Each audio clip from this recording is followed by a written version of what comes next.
En el versículo 9 de nuestro texto, leemos: «Y aquí tu rey vendrá a ti, justo y salvador, humilde, y cabalgando sobre un asno, sobre un pollino hijo de asna». Esta es una declaración profética de que el futuro Mesías entraría en Jerusalén montado en un pollino de asna. Esta declaración profética acabaría cumpliéndose con Jesús. Sin embargo, el pueblo de Israel pasó por alto esta profecía de su profeta Zacarías y no reconoció el importante hecho de que Jesús era el Mesías. Los fariseos habían memorizado los 39 libros del Antiguo Testamento. ¿Qué haces cuando tienes esta increíble habilidad de memorizar todo el Antiguo Testamento?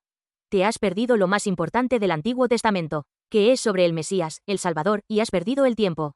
El apóstol Pablo era una de esas personas, y Jesús compasivamente vino a su encuentro y lo iluminó. Así que, doctor de la Biblia, eso no es algo de lo que jactarse. La clave es, ¿tienes la gracia de Dios? Esa es la clave, esa es la clave, esa es la clave. El ministerio del profeta Ageo consistía en animar y capacitar al pueblo de Judá a su regreso del cautiverio babilónico, para reanudar la estancada reconstrucción del templo. El profeta Zacarías, por su parte, ofrece al pueblo de Israel un sueño y una esperanza al hablar de un Mesías Salvador. El profeta Zacarías profetizaba por revelación de Dios alrededor del año 516 a.C. Los israelitas acababan de regresar del cautiverio en Babilonia y Jerusalén hacía tiempo que había quedado en ruinas. En medio de todo esto, Zacarías proclamaba un evangelio de esperanza que trascendía la devastación que tenían delante. En el centro de esa esperanza estaba la promesa de un futuro libertador, el Mesías. Incluso en sus circunstancias humildes y aparentemente insignificantes, contaban con una bendición divina de Dios que trascendía las riquezas, el poder y la fuerza del mundo. Esa bendición divina era la profecía de Jesucristo, el Salvador del mundo. Por eso los israelitas, el pueblo de la alianza, eligieron regresar a Jerusalén, el hogar de la alianza de Dios, cuando podrían haberlo convertido fácilmente en un segundo hogar, y vivir el resto de sus vidas en la tierra de Babilonia, una tierra de gran civilización. Después de 70 años de cautiverio en Babilonia, regresaron a la tierra de la alianza, solo para ser recibidos por un montón de ruinas, que ni siquiera podían compararse con Babilonia. Ante una realidad tan difícil, se esforzaron por reconstruir el templo. Pero el pueblo mestizo del norte de Israel en Samaria los saboteó y hostigó, alegando que no se unirían a ellos en la reconstrucción del templo. Como resultado de este sabotaje, la reconstrucción del templo se estancó durante un tiempo. Debido a esto, el pueblo de Judá que ha regresado del cautiverio se ha sentido desanimado durante algún tiempo, y Dios, a través del profeta Zacarías, les recuerda que no deben desanimarse por su situación actual. En Jerusalén, donde se reconstruiría el templo, el Mesías, el Salvador del mundo, llegaría a la ciudad montado en un pollino. Así que, aunque estés atascado, y las cosas no vayan bien, y parezca que la obra del Señor está fracasando, no estás atascado. Aunque estés en medio de dificultades, si miras a Dios, hay esperanza. No tienes que mirar la situación, y no tienes que desanimarte y darte por vencido. Y no tienes que ceder a la queja y al lamento. Solo tienes que seguir adelante con esperanza, con perseverancia, y Dios Todopoderoso lo conseguirá. La esperanza que Zacarías profetizaba era Jesucristo. Zacarías profetiza sobre un rey que vendrá a reinar sobre el pueblo de Dios.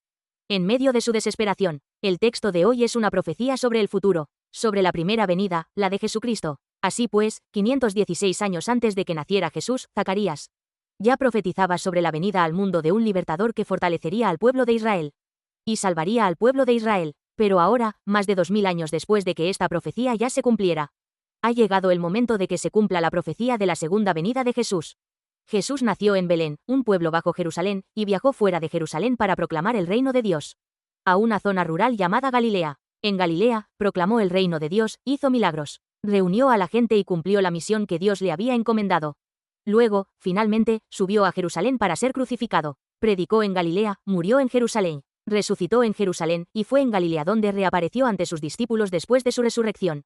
Galilea es el centro de la actividad de Jesús y el punto de partida del encargo que hace a sus discípulos después de la resurrección. Jerusalén, capital de la tierra de Judea, centro de toda la tierra. Fue la ciudad donde Jesús, enviado del cielo, fue interrogado, detenido y asesinado. Y esta Jerusalén se convirtió en la ciudad centro de la resurrección. Cuando Jesús entró en Jerusalén montado en el pollino de un asno, la gente se alegró tanto que extendieron sus mantos y los depositaron en el camino delante de él. Algunos rompieron las hojas y ramas de una palmera y las depositaron sobre su cortejo. La palmera simboliza la santidad, la prosperidad y la victoria. Jesús es el Mesías, el Señor de la salvación, que trae santidad, prosperidad y victoria a los hombres. En primer lugar, Jesús, el Mesías, el Salvador que salvará a la humanidad, odia el pecado porque es justo. En el versículo 9 del texto, dice: «Y aquí tu rey vendrá a ti, justo hoy». Punto. Esta afirmación transmite el significado fundamental de que Jesús, el Mesías, venga al mundo montado en un pollino. Más importante que el hecho de que el Mesías montara en un polinous que Jesús es el Mesías. Jesús es el Mesías incluso sin montar en un pollino. Por eso, es necesario conocer cuál es su esencia. Su nombre es justicia, su vida es honesta. Sus pensamientos son siempre rectos y su camino es un camino justo. Fue para infundir esa misma justicia que vino como el Mesías montado en un asno. Esta confesión del profeta Zacarías hoy no es ajena a la vida que experimentó. Los escritores de los evangelios citaron la profecía de Zacarías, diciendo humildad y paz, pero no justicia, por lo que deberíamos prestar más atención a estas palabras de Zacarías. Zacarías era un hombre que experimentó el dolor de la nación de Israel. Él había visto a su nación destruida en su propio tiempo, y llevada en cautiverio a Babilonia. ¿Por qué le sucedió a Israel algo tan trágico? ¿Por qué cayó Israel de una manera tan espectacular? En una palabra, porque Israel había vivido injustamente. Cuando Israel cayó, cayó tan corrupto, como podía caer desde el rey hasta el plebeyo, desde el sacerdote hasta el laico. Desde los que tenían hasta los que no tenían, cayó como un todo. La corrupción era generalizada, y había una extrema decadencia, moral y espiritual. No importaba cuántas veces los profetas advirtieran y persuadieran con lágrimas, era inútil. No importaba cuántas veces advirtieran del terrible juicio de Dios, caía en oídos sordos. Entonces Israel fue destruido por Babilonia. Así como no hay efecto sin causa. Dios no juzgó a Israel sin más, no habían sido justos. No habían vivido rectamente, y por eso fueron juzgados por un Dios justo. Israel fue devastado por Babilonia y Asiria, porque se apartaron de la justicia y se volvieron injustos. Habiendo experimentado tal disciplina y juicio, el profeta Zacarías subraya que en el futuro vendría un Mesías, dador de esperanza, y que sería justo. Pero ya han pasado más de 500 años, desde que Zacarías profetizó sobre un Mesías justo. Jesús, el Mesías que profetizó Zacarías, ha venido al mundo en carne y hueso. Y para sorpresa de la mayor parte de Israel, en ese tiempo, se han alejado de la justicia. Han seguido el mismo camino injusto por el que habían ido sus antepasados. Los líderes que se suponía que debían guiar correctamente a la nación no han actuado correctamente, se han aprovechado injustamente, no han dado juicios justos. Han dicho que creen en Dios, pero son unos comilones. ¿Qué dijo Jesús de los líderes judíos de su tiempo? Mateo 23:23, «Ay de vosotros, escribas y fariseos, que coméis fuera, porque pagáis el diezmo de la menta, del hinojo y de las hierbas. Pero habéis abandonado las cosas más importantes de la ley y la justicia. La misericordia y la fe. No hacéis esto y dejáis aquello». Estos líderes eran hombres malvados que utilizaban el poder y la autoridad que se les había dado como una herramienta para proteger sus propios intereses. Y si alguien se les oponía, lo eliminaban sin piedad. Por eso Juan el Bautista terminó decapitado por decir lo correcto. No conocían el temor de Dios y estaban en un camino de orgullo extremo. Su maldad finalmente llevó a la crucifixión de Jesús. Fue a esa gente a la que el Señor se le apareció en el pollino de un asno.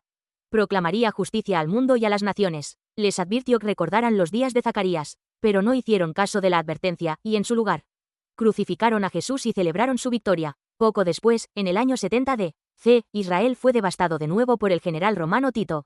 Y los que sobrevivieron fueron dispersados por todo el mundo, y se convirtieron en un pueblo sin nación. En lugar de 70 años de cautiverio en Babilonia, Israel pasaría 2 milenios como un pueblo errante. Pero por la misericordia de Dios, Israel fue restaurado milagrosamente en 1948.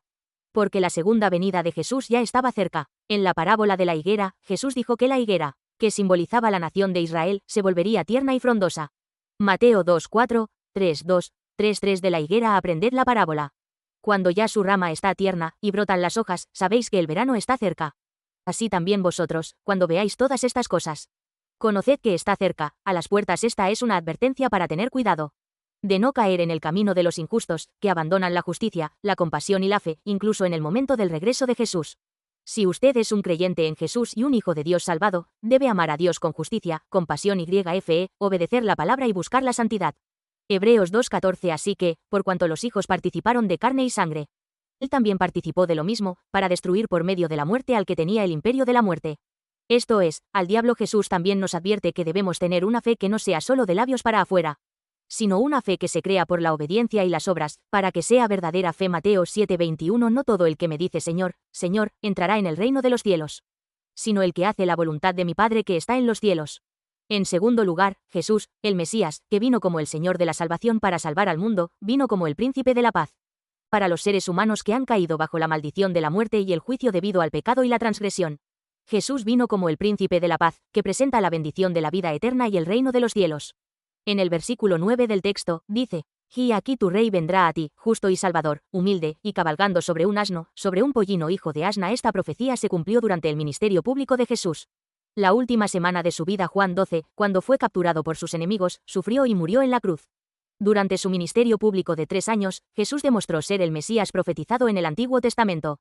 Empezando por hacer vino del agua en unas bodas de Caná, Jesús realizó señales sobrenaturales, curando a personas con diversas enfermedades incurables, resucitando a los muertos y ordenando a los vientos y al mar que le obedecieran. En otras palabras, demostró que era Dios y el Mesías, el Salvador. Es difícil entender por qué Jesús, Dios y el Mesías, que tenía un poder tan tremendo, sería capturado y condenado a muerte en una cruz sin luchar. ¿Por qué Jesús, el Hijo de Dios, que es igual a Dios, sería capturado por gente malvada, sufriría y moriría en la cruz? La respuesta está en que Jesús subió a Jerusalén con acento agudo N montado en un pollino de asno. En otras palabras, Jesús subió deliberadamente a Jerusalén montado en un pollino de asno, ¿y por qué? La entrada de Jesús, el Mesías, en la ciudad de Jerusalén montado en este pollino de asnos. El cumplimiento de la profecía del profeta del Antiguo Testamento Zacarías. Así lo confirma el apóstol Juan en Juan 12:15 porque está escrito: no temas, hija de Sión. He aquí tu rey viene, montado sobre un pollino de asna, lo que confirma el cumplimiento de la profecía del texto de hoy, Zacarías 9, 9-10. Alégrate en gran manera, hija de Sión, y da voces de júbilo, hija de Jerusalén, porque he aquí tu rey viene a ti, justo, clemente para salvación. Humilde, y cabalgando sobre un asno, y sobre un pollino de asna 10 y de Efraín destruiré los carros, y los caballos de Jerusalén. Y los arcos de guerra serán quebrados y hablará paz a las naciones, y su señorío será de mar a mar, y desde el río hasta los fines de la tierra las armas de guerra en el versículo 10. Caballos y arcos, se refieren a las armas de guerra en los días de Zacarías, pero el profeta Zacarías dijo que un rey vendría y las desarmaría a todas. El Efraín descrito aquí se refiere a Israel en el norte y Jerusalén a Judá en el sur, pero como esto es después del cautiverio babilónico, se refiere a todo Israel. Eventualmente, un rey, el Mesías, vendría y las desarmaría a todas y traería paz a las naciones gentiles. Y su reinado se extendería de mar a mar y desde el río Éufrates hasta los confines de la tierra el mundo entero. En otras palabras, Zacarías nos está enseñando que el reino del Mesías, Jesús, sería un reino nuevo que comenzaría eliminando todo poder físico. Esto es lo que lo hace decididamente diferente de los reyes del mundo. Pero, ¿cómo es eso posible? La respuesta está en el hecho de que Jesús entró en el mundo montado en un pollino. Zacarías 9:9 dice de la cabalgadura de Jesús sobre un pollino humilde. Y cabalgando sobre un asno, sobre un pollino hijo de asna. ¿Como los reyes del mundo? La respuesta es porque Jesús es el Mesías humilde. La palabra humilde aquí es la palabra hebrea ani, que significa volverse humilde, volverse pobre. Jesús no es el que conquista el mundo a través de los ejércitos y la fuerza de las armas, sino a través del método del servicio, humillándose hasta hacerse humilde. Este método se describe en Filipenses 2, 6, 8, donde dice el cual, siendo en forma de Dios, no estimó el ser igual a Dios como cosa a que aferrarse, sino que se despojó a sí mismo, tomando forma de siervo, hecho semejante a los hombres, y estando en la condición de hombre, se humilló a sí mismo, haciéndose obediente hasta la muerte, y muerte de cruz. En otras palabras, Dios se hizo hombre, una de sus criaturas. ¿Por qué? Para poder morir por nuestros pecados y salvarnos, dándonos vida en un mundo gobernado por Dios, en eterna comunión con Dios. Para demostrar esto, Jesús montó en un pollino, como un siervo. Montaba en un pollino en aquellos días, para que él pudiera establecer su reino de una manera sierva de servicio y sacrificio. Pero en esta profecía de Zacarías, se ha cumplido la parte de que el Mesías vendrá sobre el pollino de un asno y predicará el evangelio de la paz. Sin embargo, aún no se ha establecido el reino completo del Señor, de mar a mar, desde el río Yufrate hasta los confines de la tierra, y la carrera armamentista entre todas las naciones del mundo por Jerusalén va en aumento. El reino de Dios aún no se ha establecido plenamente. Esto es algo que debemos hacer predicando el evangelio de la paz. Pero el establecimiento del reino perfecto de Dios cuando el Señor regrese es un acontecimiento futuro. En otras palabras, la primera parte de la profecía de Zacarías se ha cumplido, pero la segunda aún no se ha cumplido. La consumación de la salvación, el establecimiento de un reino perfecto de paz, está ahora ante nosotros. Que estemos alerta y seamos conscientes del poco tiempo que nos queda, y que caminemos por la senda del amor, la humildad y la santa obediencia hasta el final. En tercer lugar, si queremos la verdadera paz, felicidad y salvación, debemos tomar a Jesús, el príncipe de la paz, como nuestro Señor y Rey. En el versículo 9 del texto de hoy, dice: He aquí, vuestro Rey ha venido a vosotros. Se dice que este Rey es el que trae la paz. En el versículo 10, este es el que da la paz a los que adoran a Jesús como Rey. Cuando Jesús entró en la ciudad de Jerusalén, la gente lo recibió extendiendo sus mantos por el camino, partiendo ramas de palma y extendiéndolas por el camino, y gritando Hosana. Descendiente de David, salve, tú que vienes en nombre del Señor. Desde lo alto de la misma manera, nosotros deberíamos recibir a Jesús como nuestro Rey con alegría. No está bien gobernado mi corazón, no está bien gobernado por Satanás o por las circunstancias. La razón es que, aunque pongo mi confianza en Jesús, yo sigo siendo el Rey. Por tanto, que no siga siendo el rey, sino que acepte humildemente el gobierno de Jesús, obedece humildemente su palabra. Alábale y ámale cada día de tu vida. Entonces serás plenamente gobernado por el Espíritu Santo. Cuando hacemos de Jesús nuestro rey, Él nos cambia. Cuando hacemos de Jesús nuestro verdadero rey, Él nos da la verdadera paz. En el versículo 10 dice: y de Efraín destruiré los carros y los caballos de Jerusalén.